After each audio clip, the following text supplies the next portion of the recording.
Hello! అందరికీ నమస్తే అండి. నేను కుకింగ్ అయిపోంగానే ఇంకా పూజ రూమ్ అంతా క్లీన్ చేసేసుకొని వినాయకుడి పూజ అయితే ముందు చేస్తున్నాను. ప్రతిరోజు సంకల్పం చెప్పుకొని వినాయకుడి పూజ చేసుకొని గణపతి ద్వాదశ నామ స్తోత్రం చదువుకుంటాను.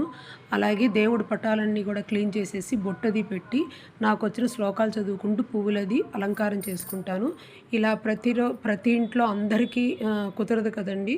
ఆఫీస్‌లకి వెళ్ళే వాళ్ళకి, అలాగే బిజినెస్‌లు చేసుకునే వాళ్ళకి కూడా కుదరదు కదా! వర్క్ ఉన్న వాళ్ళకి.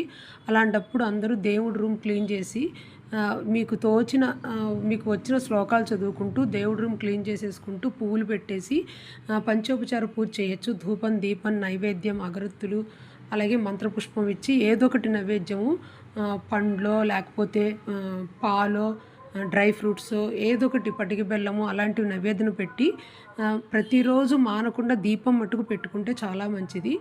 ఇలా మనకి దీపం అది పెడితే ఇంట్లో పాజిటివ్ వైబ్స్ ఉంటాయి. ప్లస్ మనకి మానసిక ప్రశాంతత కూడా వస్తుంది. మనం దేవుడు పూజ చేసుకుంటే. పూజ చేయగలిగిన వాళ్ళైతే మంచిగా పూజ చేసుకోవచ్చు. షోడశోపచార పూజ. నేను శుక్రవారం, శనివారం బాగా పూజ చేసుకుంటాను.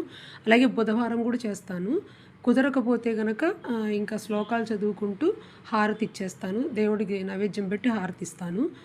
ప్రతిరోజు నేను వినాయకుడి పూజ సంకల్పం చెప్పుకొని వినాయకుడి పూజ చేసి అలాగే లక్ష్మీనారాయణలకి అర్ధాంగ పూజ చేస్తాను. లక్ష్మీ అష్టోత్తర శతనామ స్తోత్రం, కనకదార స్తోత్రం, అలాగే సౌందర్య లహరిలో 3 శ్లోకాలు కొంచెం కుంకుమ పట్టుకొని చదువుకుంటాను. ఇవన్నీ చదివిన తర్వాత ఆ కుంకుమ అమ్మవారికి సమర్పించి అదే మేమందరం ఇంట్లో బొట్టుగా తీసుకుంటాము.